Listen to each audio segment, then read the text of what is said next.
اپنے خاندان کے لیے رزق کمانے کی فکر مرد کو کھا جاتی ہے۔ ترقی یافتہ ممالک میں آبادی ایک منصوبہ بندی کے تحت کنٹرول کی جاتی ہے کہ کتنی ملازمتیں ہیں اور کتنے افراد ہمارے ملک میں ہونے چاہیے۔ ہمارے ہاں آبادی بے تحاشا تیز رفتار سے بڑھتی ہے، سرکاری اور نجی ملازمتیں بہت ناکافی ہیں۔ ان حالات میں تعلیمی ادارے ہر سال بے روزگاروں کی ایک فوج مارکیٹ میں داخل کرتے ہیں۔ کہیں آپ انٹرویو دینے جائیں تو آپ کو حالات کی سنگینی کا اندازہ ہو سکتا ہے۔ ایک ملازمت کے لیے ہزاروں افراد سے ٹکرا رہے ہوتے ہیں۔ بہت سارے کیسز میں وہ سیٹ پہلے ہی کسی کو دی جا چکی ہوتی ہے۔ ٹیسٹ اور انٹرویو صرف خانہ پوری کے لیے منعقد کیے جاتے ہیں۔ اس خطرناک صورتحال میں ایک عام نوجوان کیا کرے؟ تصویر کا ایک دوسرا رخ یہ ہے کہ خدا نے جب زمین پر جانداروں کو پیدا کرنے کا ارادہ کیا تو ان کے رزق کا بندوبست کیا۔ فرمایا زمین پر کوئی زیرو ایسا نہیں جس کا رزق ہمارے ذمہ نہ ہو، اور ہم جانتے ہیں کہ وہ کہاں سے گزرے گا اور کہاں سونپا جائے گا۔ انسانوں کی تمام جانداروں کی خوراک یا زمین سے اگتی ہے یا سبزی خور جانوروں کو وہ کھاتے ہیں۔ ان میں بہت بڑے جاندار وہ بھی تھے جن میں سے ایک کی خوراک ہزاروں انسانوں کے برابر تھی۔ ڈائناسور ان میں سر فہرست تھے۔ ڈائناسور 17 کروڑ سال تک زمین پر مقیم رہے۔ یہ کھاتے پیتے رہے اور اپنی نسل بخوبی آگے بڑھاتے رہے۔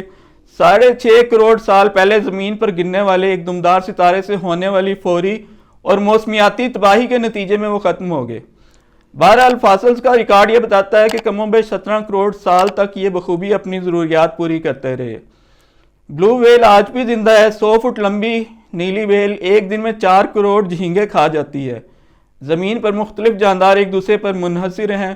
شیر سبزی خور جانوروں کو کھاتے ہیں۔ سبزی خور جانوروں کے لیے ہر طرف جھاڑیاں موجود ہیں، حتیٰ کہ جب کوئی ہاتھی مرتا ہے تو اس کے جسم کو بیکٹیریا کھا جاتے ہیں۔ زمین کے اوپر اور اس کے نیچے پانی کے ذخائر موجود ہیں۔ یوں ایسے سرکلز وجود میں آئے ہیں جن میں موت سے پہلے ہر جاندار کی ضروریات پوری ہوتی رہتی ہیں۔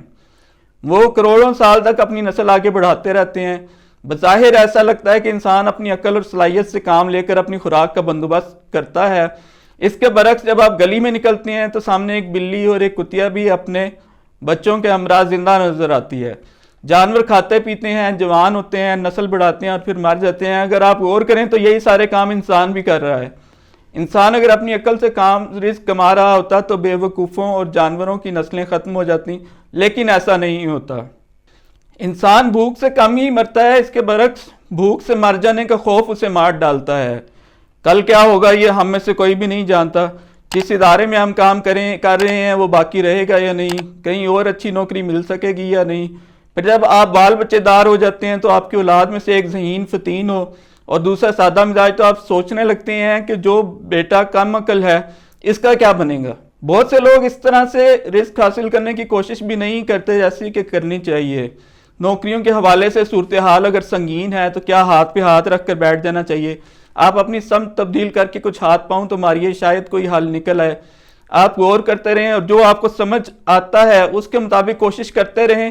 حالات خود بخود آپ کو سکھاتے چلے جائیں گے کہ آپ کیا کرنا ہے۔ آپ کوئی بھی کام کریں، جانور پالیں، ٹیکسی چلا کر دیکھیں، شرمائے مت اور کچھ نہ کچھ کرنے کی کوشش کریں۔ مجھے ایک شخص یاد آتا ہے، اس کی بیوی گھروں میں کام کرتی تھی اور خود وہ مرگی کا مریض تھا۔ اسے ڈاکٹر کے پاس لے جایا گیا۔ انہوں نے پوچھا تم کیا کام کرتے ہو؟ اس نے کہا میں بیمار ہوں، میں کیا کام کر سکتا ہوں؟ ڈاکٹر صاحب نے کہا کہ ایسے بھی لوگ دنیا میں موجود ہیں جنہیں روز مرگی کا دورہ پڑتا ہے، پھر بھی وہ کام کرتے ہیں۔ اس کے بعد ادویات کی وجہ سے کئی سال اسے دورہ نہیں پڑا، لیکن اس نے کبھی کوئی کام کرنے کی کوشش بھی نہیں کی۔ بہت سے لوگ دوسروں پر منحصر ہو جاتے ہیں اور پھر کام کرنے کے قابل ہی نہیں رہتے۔ زندگی میں جو مسائل ہمیں درپیش ہوتے ہیں، چاہے وہ صحت کے حوالے سے ہوں، روزگار کے حوالے سے، بیوی بچوں کی طرف سے، ان سب میں بھرپور جدوجہد کرنا آپ ہی کا کام ہے۔ بہت سے لوگ شدید ترین مسائل کے باوجود ایک بہت صحت مند جدوجہد والی زندگی گزارتے ہیں۔ منیبہ مزاری کی مثال ہمارے سامنے ہے۔ بے شک آپ کی ریڑھ کی ہڈی ٹوٹ گئی ہے لیکن دماغ تو کام کر رہا ہے۔ ایسے حالات میں جب آدمی محنت کرتا ہے تو بہت سے لوگ اس کا ساتھ دینے کے لیے کھڑے ہو جاتے ہیں۔ اس کے برعکس ایسے لوگ بھی ہیں جنہیں معمولی مسائل درپیش ہوتے ہیں اور وہ ہر وقت روتے ہی رہتے ہیں۔ آپ اپنے دوستوں اور رشتہ داروں میں سے کسی نہ کسی کے ساتھ کوئی نہ کوئی کام تو کروا سکتے ہیں۔ آپ ٹائپنگ سیکھ سکتے ہیں، ڈرائیور بن سکتے ہیں۔ اب تو لوگ انٹرنیٹ اور سوشل میڈیا ایپ سے بہت کچھ کما رہے ہیں۔ اپنے آپ کو فائدہ مند ثابت کریں، کچھ نہ کچھ کریں، بلکہ کچھ تو کریں۔